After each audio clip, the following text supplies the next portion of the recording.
You're listening to the Casting for Fun podcast, the show that talks about entertainment, sports, music, and inspirational stories for all to enjoy. We're glad you could join us today. Sit back, relax, and enjoy the show. Now, here is your host, Albert Pineda. Welcome, everybody, to the Casting for Fun podcast. I am your host, Albert Pineda. And for this week's episode, I have a very special guest. My good friend, Sean Luevano, returns to the podcast. Before we get to Sean, though, I have another special guest ready to join me right now. It's my daughter, Avery. Avery, say hello. Hi. What do you want to say? Merry Christmas. Thank you, sweetheart. Merry Christmas to all the listeners. We hope you're enjoying the holiday season and you're having lots of fun with your family. And for this week's episode, my good friend, Sean Luevano, is returning to the show to talk World Cup soccer. Again, we absolutely love when the World Cup's going on, and there's definitely more to recap since the last time I talked the World Cup with my good friends, Derek and Marcel. So Sean and I talk about Sean's take on how the United States men's national team did in Qatar. And we also give our takes on the quarterfinal matchups that we got to see over the weekend. And along with talking about the World Cup, we also get to talk about Wakanda Forever, the Black Panther sequel, our thoughts on that and how we enjoyed that movie. We also touch on the recent passing of a notable soccer journalist, Grant Wahl, who passed away on Friday, December 9th. It was actually kind of interesting in the news. This was kind of overshadowed a little bit, but apparently a Qatari journalist had also passed away, kind of unexpectedly. A gentleman by the name of Khalid al-Islam. I hope I got his name right. So my deepest condolences to both Grant Wahl and to Mr. al-Massan for their passings. And again, they died doing what they love doing, covering soccer, which is unfortunate. But I mean, I guess they hopefully found some happiness. And again, it's nice that I got to read in reports that Grant Wahl's body was returned to the States so his family can have a proper burial for him. And his brother believes that foul play was not a factor now in his passing. So I guess there's maybe some consolation people can take in that. So we did to touch briefly on Grant Wahl's passing. We also discussed, I wanted to make a correction with my statement that Croatia doesn't have any big name players, even though I did say Croatia is a great team. They do have Luka Modric, who is absolutely a big time player. In fact, if you get a chance, Google search his name and read about his childhood history. It's pretty interesting to learn of the traumatic childhood he had to go through in order to become one of the world's best soccer players. But this recording is taking place, or this intro for Sean's podcast is taking place shortly after Argentina defeated Croatia. So we know Argentina is going to the World Cup final. Tomorrow is the other semifinal game between France and Morocco. So we'll find out who it's going to be. My money's on France, but we'll see. That should be great either way. And then last but not least, I wanted to mention that Sean and I, during the section when we're talking about Wakanda Forever, we talk about Angela Bassett potentially being nominated for awards for her performance as Queen Ramonda in the movie. And sure enough, on Monday, the 12th, December 12th, it was announced that she's been nominated for a Golden Globe for Best Supporting Actress. So good for her. And I wanted to make one quick correction as well. I made the comparison of King T'Challa, Black Panther, as being like a James Bond type character. And if that were the case, Shuri, his sister, would be his M. I made a mistake. M is the leader of MI6. I meant to say Q. Q was the gadget man for James Bond. So Shuri would be Black Panther's Q, providing the gadgets for him, or as she did in the first movie.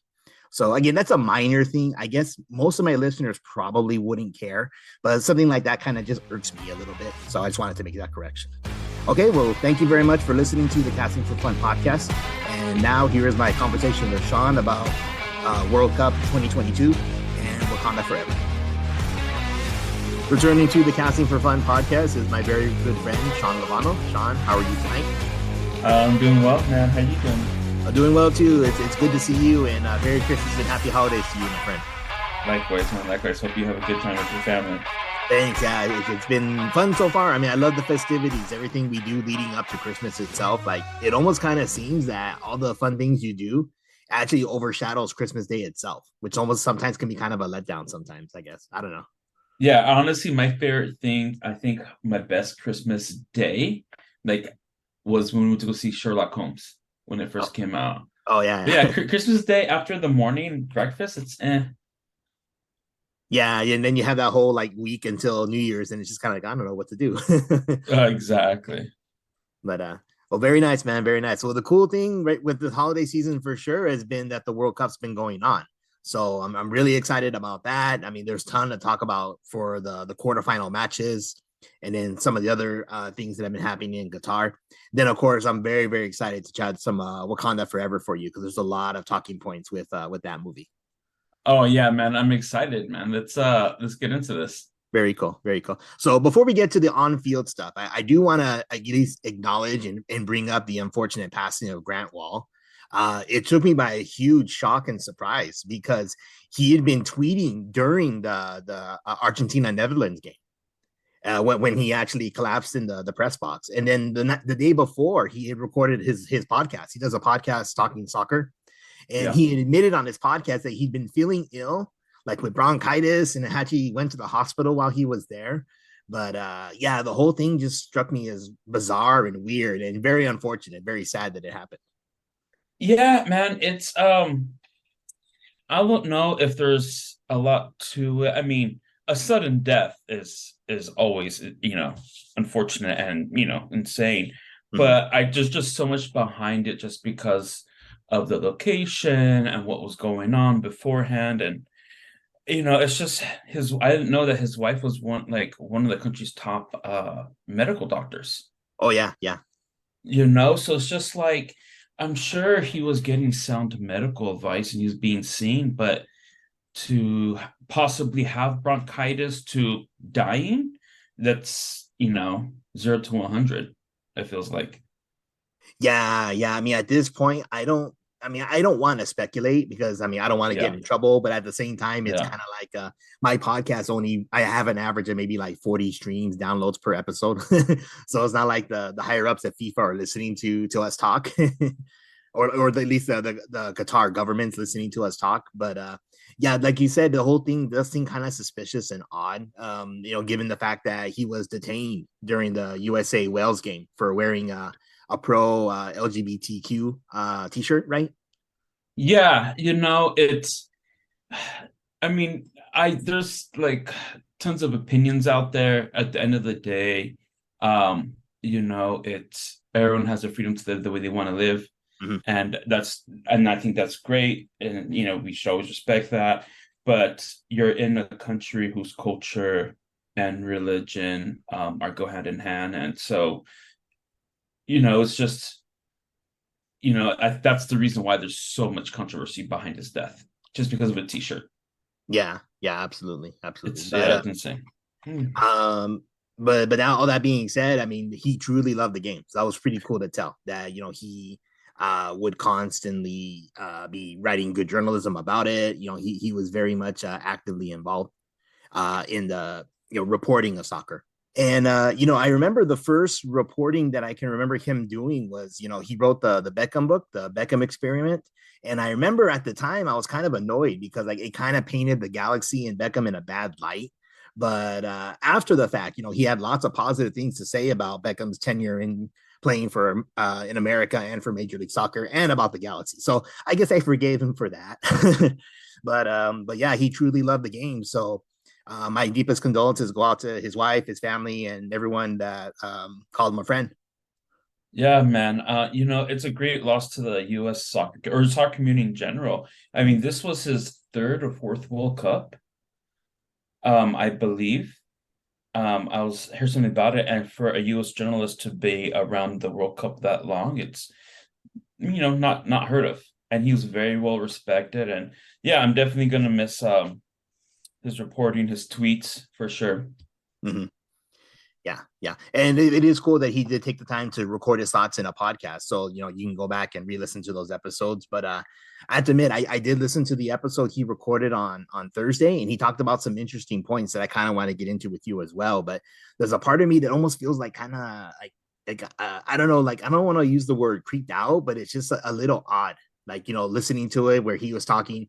he fully expected to be in attendance for the England France game, and obviously he wasn't there because of his passing. It's weird listening to a podcast who's someone who's passed away, but his words are still very much relevant and something Absolutely. that's going on. Yeah, I definitely feel that.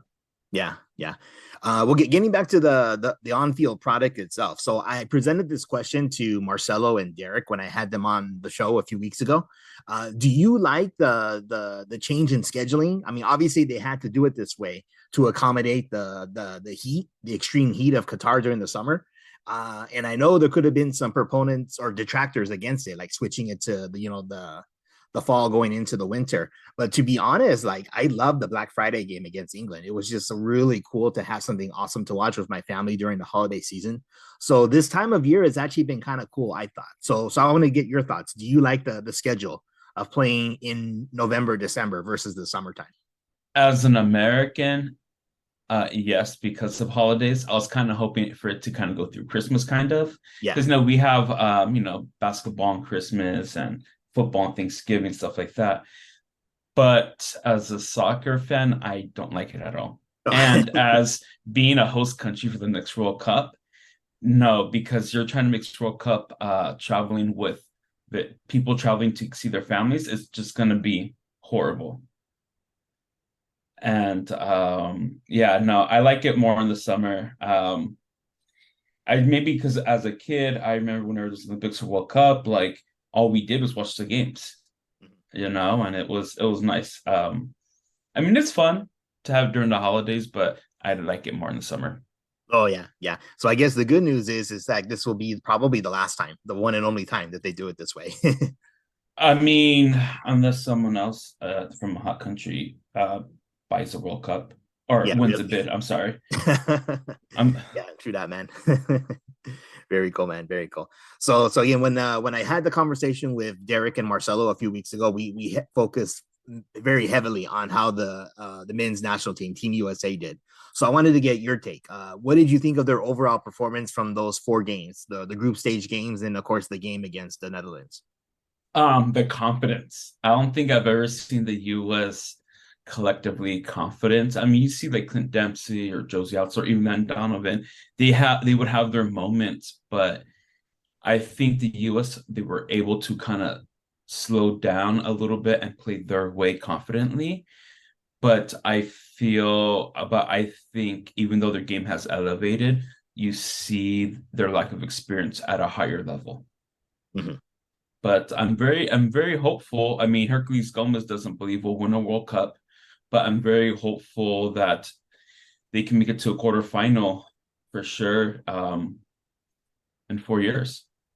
Oh yeah, absolutely. Maybe even turn some heads, make it to the semifinals. Who knows? But the main takeaways I got from my conversation with Marcelo and Derek was that the midfield and defensively, like the U.S. is stacked. They're so solid with Tyler Adams and Weston McKennie and Sergino Des, and then you throw in Tim Weah, tons of really great talent, Christian Pulisic as well. I guess the takeaway we kind of came up with was that they're really lacking a striker, so that true number 9. Yeah, and hopefully they can fix those problems in the next within the next cycle, so that we do have someone who can be called upon to be like that finisher of goals. But yeah, with the combination play in the midfield, it resulted in some really cool goals, like the goal against Wales with Pulisic and Weah combining each other. But yeah, Derek made the point that we're really missing that killer instinct number 9. yeah. It's funny because the player I feel has a killer instinct at times. The most is Serginho Dest. I've become such a huge fan of him. Mm-hmm. I think I'm going to start watching Serie A. He plays for, is it Milan? I think AC Milan. AC Milan? Yeah, so. But yes, we are missing that striker. We're missing someone who's confident and who wants the ball because he'll be able to take it in. But I just love how the US they're able to make the plays, and I think that's the final piece. And I think as far as like the coaching side, I think I like Berhalter and what he's done with such a short time. Mm-hmm. But I think either he he can grow, or find someone who's able to make those in-game adjustments and the team understand. Oh yeah, yeah, absolutely, man, absolutely. Was there anything else with Team USA that you wanted to bring up, or do you want to go into the quarterfinal games? I think Pulisic should have rode the bench the last game. He was injured. He wasn't up to par. I mean, for sure, bring him in the second half, but I think even though he almost had a goal in the first 3-4 minutes there, you could tell he just wasn't 100%. Oh yeah, yeah. You know, Yeah, Derek even mentioned in our previous conversation, he actually thought that Aronson actually was looking sharper and better than Pulisic. Yes, Aronson. I mean, Aronson's, man, that guy. Well, his story is amazing, but yeah, Aronson. I think he's gonna battle against Pulisic for playing time in the future. Oh yeah, yeah, that'd be a good battle. I mean, we want to see him competing for other spots to make sure we get the best out of all our players. Yeah, I just hope he could, put some muscle on him. Yeah. On himself, yeah. Very nice, very nice. So let's move into the quarterfinal matchup. So there was 4 really exciting matchups. 3 of the 4, no, I'm sorry, 2 of the 4 went to penalty kicks, which is really crazy. Like to think, the Brazil Croatia game and then the Netherlands Argentina game. The Brazil game, it was so interesting. So it was going on while I was at work, and I was able to see Neymar score his goal, and I was so excited and happy. And it's pretty cool that Neymar tied Pele for 77 international goals with that particular one. Of course, Pele did it in far fewer games than Neymar did. So, but it's still quite the accomplishment. But so I was at work, and then a customer came in, so I had to leave and assist the customer. I come back, and then Croatia scored the equalizer. So it's kind of funny. I was thinking, Brazil's got it in the bag, and they go to penalty kicks, and Brazil gets their hearts broken. So it was pretty devastating for some of my buddies who I know really wanted to see Brazil go through. Yeah, man. You know, I games like that, you kind of wish. I hate ties, and I just wish they could always go to penalties. But a game like that, I just wish they just play till like a sudden death. Yeah. It was such a great game. Neymar, I feel bad for Neymar. I feel bad for the Brazilian fans, but Croatia, man, they just have a hunger, like Morocco. They just have this hunger that I think that's what's giving them the edge. Oh, absolutely. Yeah. Yeah. It's been actually kind of exciting to see these teams just kind of just emerge. And I mean, Croatia's been a good team for a while. But Yes. but I guess not really as flashy, like as much big names as say like Argentina or Brazil or France. So it is kind of cool to see them coming forward the way they are. In Morocco, we'll get to Morocco as well. One other point that I wanted to bring up from that matchup, it looks like Neymar was kind of hinting that he could be done with international football. So I mean, I don't know. We'll see what happens. I mean, again, with teams willing to throw money at players. I mean, we'll see if he goes somewhere else, or we'll see if he actually is done playing for Brazil, but it could be the end for Neymar for now. Yeah, it's interesting to see what's going to happen. I think he's more worried about definitely what's going to happen with his club. Yeah, because I know Mbappe's going to be leaving, right? I think so. I think it's for sure, or in the new year, and so it's going to be him, Neymar, and Messi at PSG. So yeah, I just think Neymar, I think once he gets that situated, I see him coming back one more time. Because that Brazilian team, they're a young team. I think they did very, very well. Oh, absolutely. Yeah. Yeah. So we'll definitely see more of them in the future, which would be pretty cool. Netherlands and Argentina. This one was very interesting. So this one, I mean, again, also happened while I was at work. Don't tell the bosses. I was able to watch the whole thing this time uninterrupted, so no customers came in. But this game was pretty crazy and wild and got really chippy.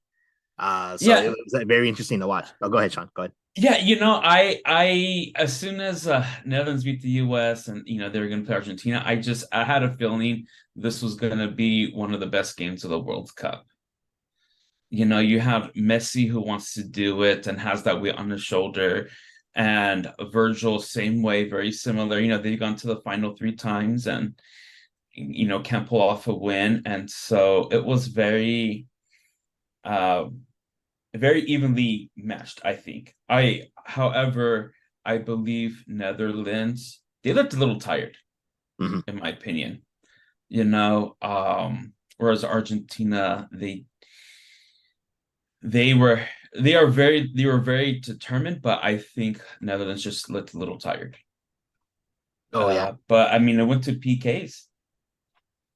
Oh yeah, that was really exciting, really cool. In fact, yeah, so the equalizing goal that I have his name in my notes. I hope I don't butcher it. Walt Weghorst for the Dutch. I mean, it was such a simple, basic goal, but it was so beautifully done. It was actually one of my favorite goals. The fact that instead of kicking it over the wall, like, he just kind of kicked it on the floor. And that's why you can see sometimes certain players will have a player lie down behind the wall. So I guess to prevent people from doing that. Yeah, exactly right. Yeah, so it's almost like one of those like schoolyard plays that you just run like that. So the fact that it got done on the grand stage was like so beautiful to see. It was actually really fun. Yeah, man. When that goal happened, I couldn't believe it, man. It lived up to the hype. Yeah. I'm a big fan of Virgil, well, because he plays for Liverpool. But man, he had some amazing blocks, like shots on goal that he blocked with his body. And it just goes to show why he's like top 10 best player in the world, at least in my opinion. Oh, absolutely. Yeah. Yeah. And then speaking of the the chippiness of the game, so you had the Argentine player, Leandro Paredes, just do a sliding tackle on one of the Dutch players, Nathan Ecke, if I have his name right in my notes, and then just kick the ball at the bench, at the Dutch bench. It didn't make any sense to me. In fact, I remember Grant Wahl, your rest in peace, Grant. He tweeted, like, I guess moments before he collapsed, like, saying that Paredes probably should have been sent off with a red for doing that. But again, I don't know. Did you hear like what the actual issue was or what happened? No, I don't. But to be honest, I'm not surprised it's Argentina. I mean, there's just one of those teams where those players, they're just very arrogant, very, have really high ego, and they don't get their way. They whine like babies. But I think that's the majority of soccer players. But no, I don't know what happened, but it doesn't surprise me that their emotions get the best of the situation. No, absolutely, man. Yeah, yeah. And then, like you mentioned, I mean, it went to PKs, and it could have gone either way. So it was really exciting to see the penalty shootout. And then Argentina came ahead, so that was fun to see. I mean, again, I'd love it if Messi won his championship. To complete it. I mean, I won't necessarily claim to be like the biggest Messi fan, but I think he's deserving of winning a World Cup championship. Yeah, I think he's definitely deserving. And it kind of stinks that a lot of people say, well, yeah, he's a great cup player, but unless he wins a cup for Argentina, it's, his career doesn't, isn't all that. And I think that's too bad. And didn't he quit or say he was going to quit the national team before this World Cup? I don't remember. Or that was in limbo. Yeah, maybe. I remember hearing something that it was in limbo. He wasn't sure about coming back, but I just like his composure, man. He's probably he looks the most comfortable, most composed person in all of soccer, in my opinion. Oh yeah, yeah, very nice, man. So Portugal and Morocco. This game was the only one I didn't catch. I was a little too busy on Saturday morning with the kids, but yeah. So did you happen to catch that one? And can you fill me in what exactly dude, went down with Portugal? Yeah, Morocco's defense, man, they're just a wall, and I really felt that Portugal was gonna win, but it was one of those situations where I don't think they didn't respect Morocco and their defense like they should have. And for them to hold out. I'm horrible at details. I mean, I probably should have watched highlights and taken notes. But the one thing that stands out is their defense and how big of a surprise they've been the whole tournament. Oh yeah, yeah. And I had heard that. So this particular game and the game before that Portugal played, Ronaldo was on the bench. Was that right? Yeah, I heard he was benched because of his, I guess, attitude from the last game. Oh, really? Huh? Oh, yeah, I think there's some personal issues there. I think with him and the coach, but I mean, Ronaldo's on his way out. I mean, he's where I think he's has a lot more to look forward to making 200 million a year in Saudi Arabia. Oh, yeah. That's what I guess it had been announced before the World Cup started that he was already out of Manchester United, right? Yeah, yeah, and that was a big shock. And then when that contract came out, like, I don't know how focused he was, but yeah, I mean, not gonna lie, if someone's gonna offer me that much money, I don't know how hard I'd play in the World Cup, you know, Yeah. So yeah, it was shocking to not see Ronaldo play like he should, and I just think he kind of did it to himself. I guess he should be a starter, Mhm. but all I know is that they're all beefing with the referee. Pepe doesn't like the ref. They're all complaining about the referee, how he was making bad calls or should have made calls, but that's European soccer players for you. Yeah, right. Yeah, very nice, man.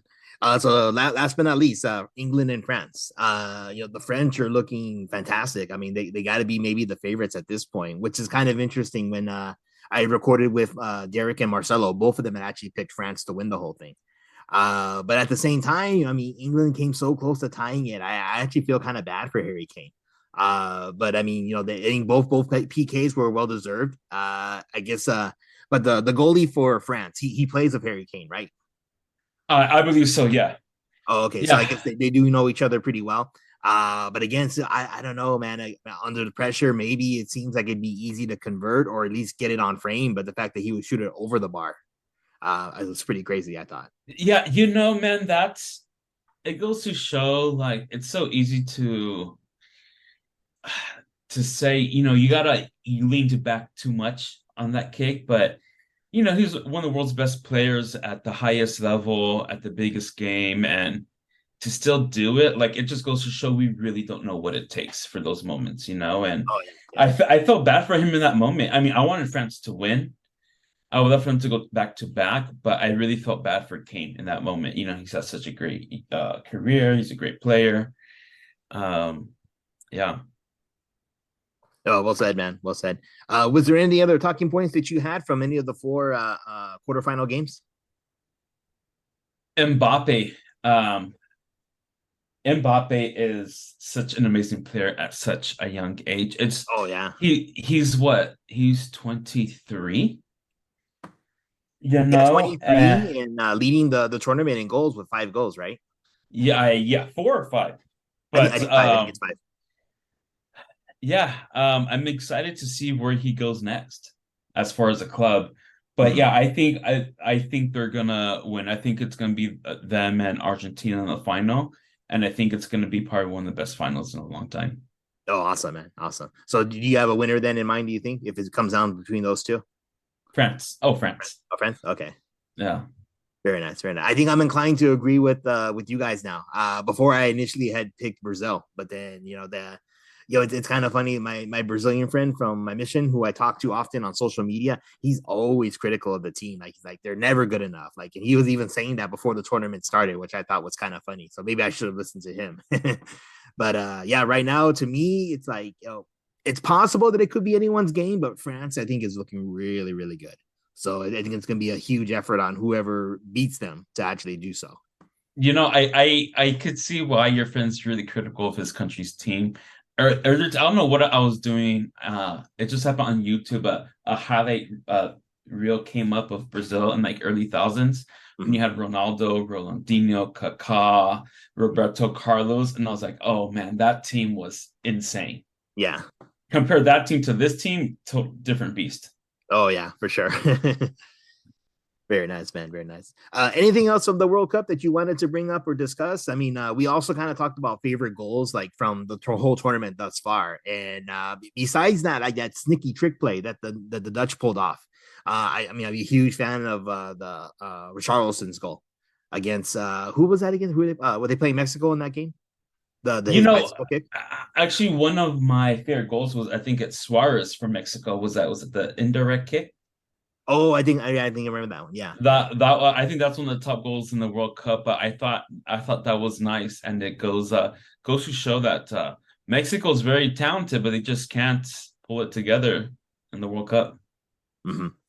Yeah, yeah. But it will be interesting to see when it comes back to North America. So when USA, Mexico, and Canada are all hosting games, and more CONCACAF teams are involved, more overall teams are involved. I think that's going to be really interesting to see in 2026.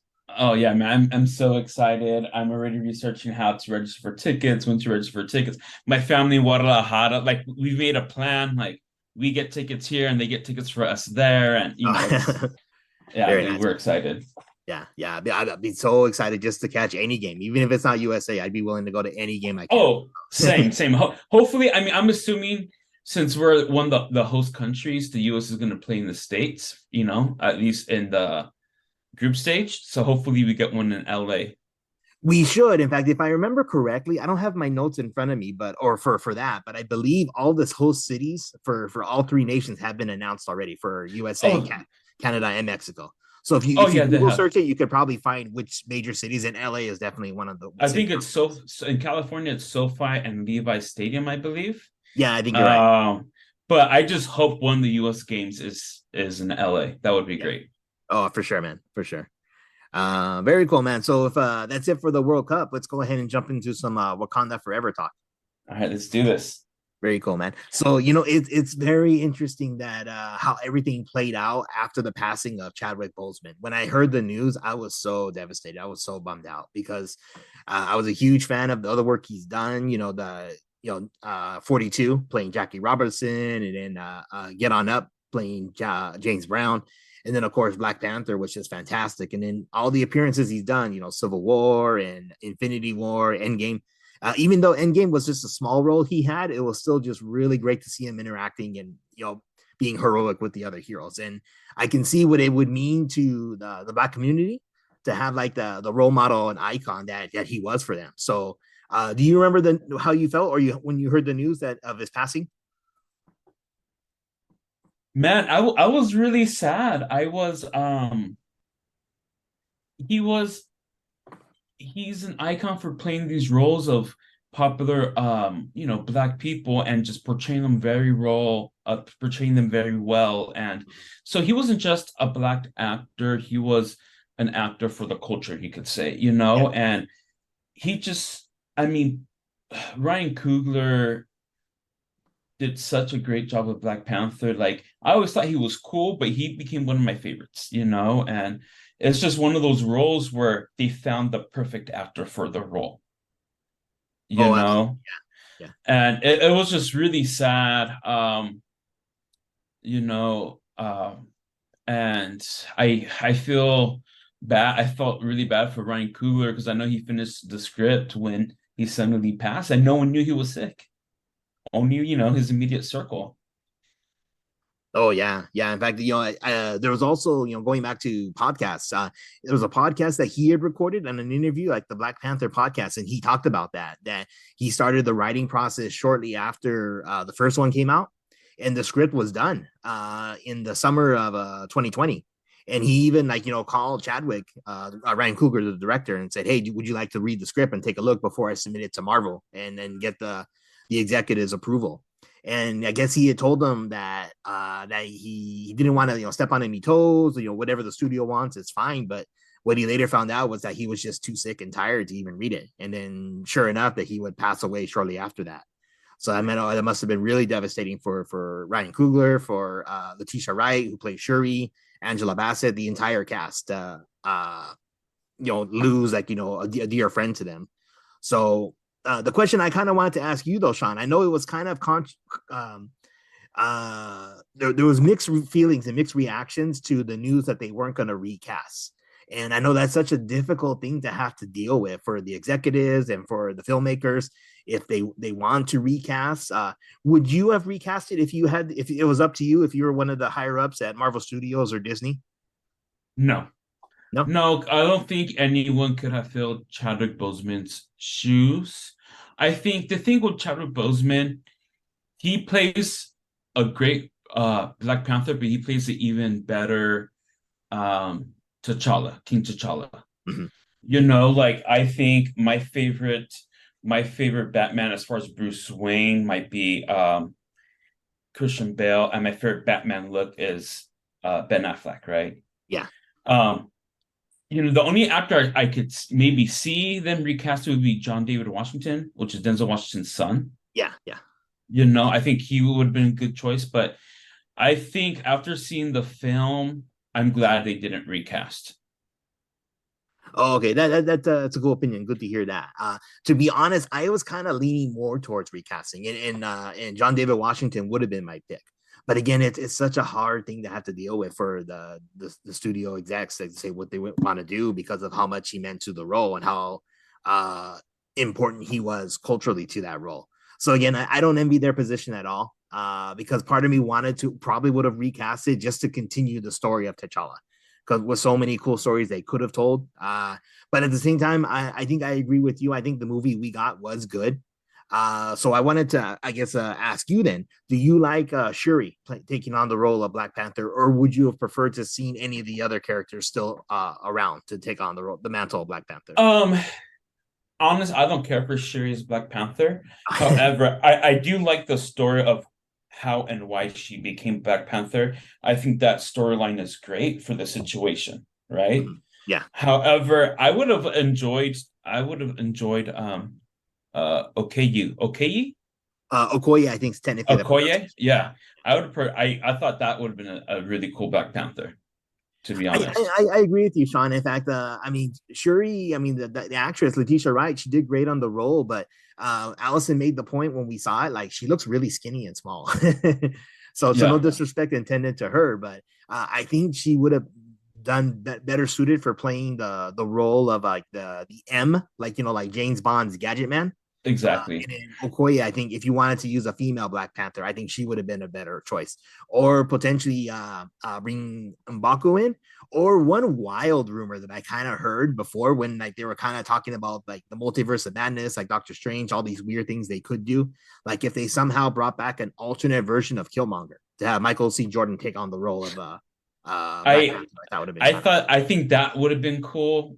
And I think because I think it would have been nice to have a and I think Killmonger would have fit that role very well as kind of being an anti-hero, uh-huh. because now you see Queen Ramonda, who becomes very defensive Yeah. and not taking any more BS because they're trying to take the vibranium. Mm-hmm. And so I could see Killmonger um being that presence, like, oh no, they're not going to put up with us, because he's that type of person. Letitia Wright, I mean, even how do you say her name? Okay, Okoye, no, Okoye, yeah. Okoye. She's small and skinny, but the thing is, she has presence. That's why I think she would have been a better Black Panther. She has more of a presence physically, and but yeah, that's Yeah, she I'll played stop the there. role of Michonne in The Walking Dead. I don't know if you've seen watched The Walking Dead at all. No, I didn't. Oh, okay, yeah, she plays like she wields like katana swords and like chops up zombies all the time. So Oh, okay, okay. yeah, so she's definitely played the role of action hero before, action heroine. I wanted to ask you about Neymar. I apologize that I don't have the actor's note name in my notes here, but I thought he was fantastic in the role. Temel Chuerta. Oh, Yeah. yeah, and Temel. it's interesting that this was his very first role ever, right? Very first acting role. No, oh no. Oh, He not. he Oh, was I thought he was. no, he was a popular actor in Latin America, mostly Mexico. He was in I believe the first season in Narcos Mexico. He was like the Big Ten narco.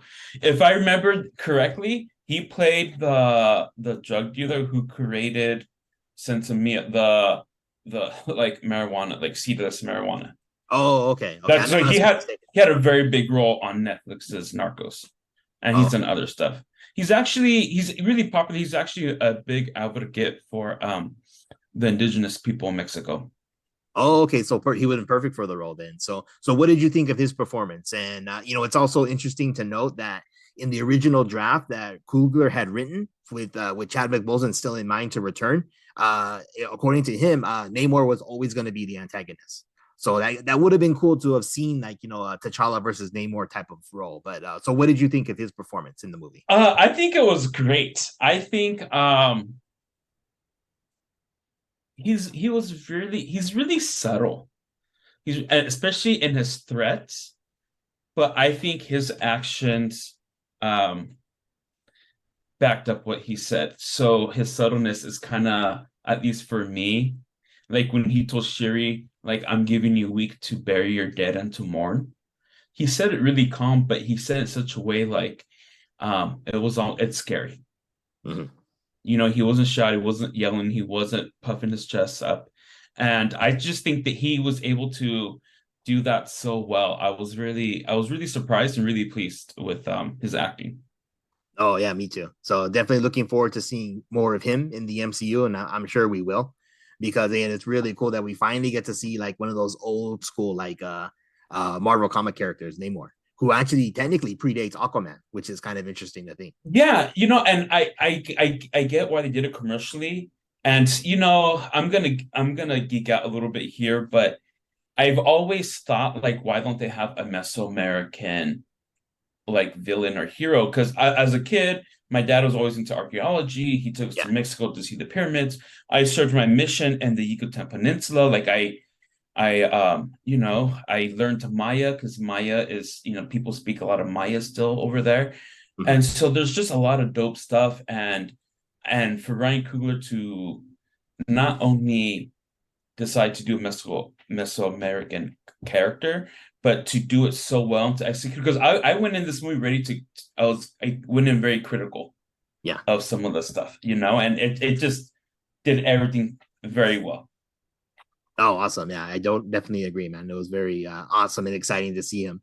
And continue on with mutants being in the MCU. I guess his comic book origins is technically he is a mutant.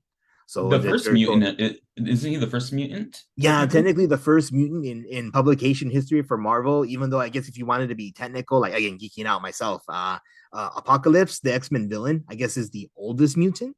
So the first one on planet Earth, but as far as like publication history for comics goes, yeah, he's the very first one in publication history, which is cool. Oh, that's awesome. Yeah, yeah. One other question that I had for Black Panther, and I guess this is kind of leaning more towards what we could see in a potential third Black Panther movie. So in the podcast again with oh, no, I'm sorry, no, this wasn't a podcast with Kugler, but this was a YouTube video of a guy who watches all the MCU stuff, DC and Star Wars, and he scours the internet for information, and I guess he gathered lots of bits and pieces of interviews that had been done before with Kugler, and he drew the conclusion that there was in the original script that we were going to see more of like a potential like corrupt branch of the U.S. government invade Wakanda, most likely over vibranium, and that was going to kind of lead towards the conflict between Namor and his people versus Wakanda and King T'Challa if he was still around. So it was interesting that we did get to see Contessa, so Julia Louis-Dreyfus's character, make an appearance, and then she arrests Everett Ross for helping the Wakandans, giving them information that he shouldn't have. So it's interesting for me to see what could potentially happen in the future. That we might see the Thunderbolts align or come together under Contessa's like leadership to potentially wage war with Wakanda. So I'm kind of curious if you have any clues or suggestions as to what we might see in a third Black Panther movie based on what we saw in the previous one. From what I've heard and seen, that I know they're doing a third one for sure, and most likely a fourth one. I don't know what a third would look like, but the whole thing with the Thunderbolts, I think, is probably more likely. Um, but a lot of people speculate that in the fourth Black Panther, you're gonna see Toussaint go back to Wakanda and challenge to be Black Panther. Oh yeah, I think so. I think that'd be a really cool thing to see. And Oh yeah, go ahead. I could see a thing with, I could see like a war with the Thunderbolts in Wakanda, and then T'Challa or Prince T'Challa would go back to Wakanda, chance to become the Black Panther to kind of pick up the nation. Oh yeah, yeah. Again, that was kind of just like fan speculation that they could be involved in that way. The Thunderbolts waging war with Wakanda over whatever it happens to be, maybe because they're being misled by Contessa. Which is kind of funny too to think that we have it's been confirmed that Bucky is going to be part of the Thunderbolts. And have you seen the Guardians of the Galaxy holiday special? No, I haven't. Oh, okay. So I don't know if you want me to spoil this for you. It's No, go actually kind of ahead. a funny thing. Okay, so in the holiday special, Nebula gives Rocket Raccoon Bucky's arm, vibranium arm, as a Christmas present. So That's somehow she cool. was able to get it from him. But I'm thinking, okay, so if Bucky's part of the Thunderbolts and he's missing his vibranium arm, does he go part of the team of the Thunderbolts and say, "Hey, I need my arm back. I lost it," or I mean, it's kind of a humorous thing, but I wonder if that's going to get touched on if in fact it does turn out to be that the Thunderbolts are fighting Wakanda in the Thunderbolts movie or a potential Black Panther sequel. Oh, I mean, it's Marvel, so I'm Yeah, assuming there's going to be some sort of reference to that in yeah. the next movies. But um, yeah, I mean, like it's fan speculation, but that would be a good storyline. Oh yeah, yeah. Oh, very cool, man. So overall, I enjoyed Wakanda Forever. I thought it was really great. It was definitely one of my favorite movies of the year. I probably would still pick Top Gun Maverick as maybe like my favorite movie of the year. But How I about thought, oh, sorry, go what's your ahead. favorite movie of this? Was it is this Phase 3 that we just finished? Phase four, Phase four. Phase 4. So what's your favorite movie? Phase 4. Oh, for sure, hands down, it's Spider Man No Way Home. Okay. Yeah, yeah. But yeah, it's been I know there's been some hit and misses with Marvel Phase 4, and I can definitely see that. But I think Phase 5 is going to come out strong with Ant-Man and the Wasp in Quantumania, and then Secret Invasion shortly after that. So it's a great time for comic book shows and movies. Yeah, man. I'm excited. I'm excited for Ant-Man. Oh, well, I'm excited for anything Paul Rudd, really. But um, yeah, I'm also excited to see where they go with Namor. I don't know if they're gonna give him a Disney show or he's gonna get his own movie. All I know is that the future of him was dependent on Wakanda Forever and how well it did. Oh, if that's the case, then we can see that his future is very bright because I think he was Yes, very well received. There's potential. I mean, I don't know if it will get the same praise as the first one did. I mean, maybe he'll get an Oscar nomination like the first one did. I don't know, but yeah, I mean, I think just based on the box office numbers and the praise of him as in the role, we're definitely going to see more of Namor in the future. for sure, man. Yeah, I can't wait for that. I'm a huge fan. I read bought all his Funkos. Oh, very cool, man. Did you have any other talking points from Wakanda Forever? Um, I think I just saw today they submitted a list for a lot of actors from Wakanda Forever to be considered for a nomination. And I think that after I saw the movie the first time, I thought that Angela Bassett, I think she should be nominated for her I role as think Ramonda. I think there's a good chance. Probably won't win, but at least get nominated for Best Supporting Actress in a role because again, her character was really special and important. And it's kind of interesting too, which is one other side note with the original script with Kugler. He didn't directly say it, but the YouTube channel guy that I recommended, his channel is called New Rockstars. In case anybody's interested, he was theorizing that it wasn't going to be Romanda to die in the original script, but potentially Okoye or Mbaku instead. So that would Oh, have been interesting to see who actually passed away if they got to keep their original script. oh, that's interesting because I didn't imagine Ramonda dying at all. Yeah, yeah. I did not see that coming. But then again, it just goes to show that Namor, uh, he just means what he says. Mm-hmm. If you're not going to help him out, you're not going to do this. I'm going to come back tenfold. Oh yeah, yeah. Very definitely menacing, just like the way he is in the comics. So I thought it was a very accurate portrayal. It was really great. Yeah. Anything else for tonight, Sean? Are we good to wrap up? Yeah, I think we're good to wrap up. I hope everybody has enjoyed our podcast. Hope I didn't ramble too much. Yeah, No, happy totally fine holidays. if you did. In fact, sometimes I wonder if I do. Like, for those listening who maybe don't know that much deep into like the comic book lore, hope I didn't bore you too much. But Oh, uh, quick question for you yeah, yeah. on an unrelated subject. So, what do you think of Trey Turner signing with the Phillies? Oh yeah, that's right. You know what? I'm glad that the Dodgers didn't offer him that deal. I mean, that's way too long and way too much money. And my understanding was there's no trade clause, there's a no trade clause as well. So that hypothetically, if Trey Turner isn't like producing, the Phillies just can't get rid of him, right? Yeah, unless he approves the trade. I mean, I loved him as a player. I wish the Dodgers could have signed him for a short-term deal, like 2 or 3 years, and a reasonable amount of money that he is owed. But to me, when you're in your early 30s and you're getting that type of deal, like that's going to last into your early 40s, I mean, I don't think it's a good deal for Philly or any team to have to offer. But I don't blame him at all for taking it, to be honest. Yeah. So we'll see. I don't know. I think the Dodgers are going to make a splash next year.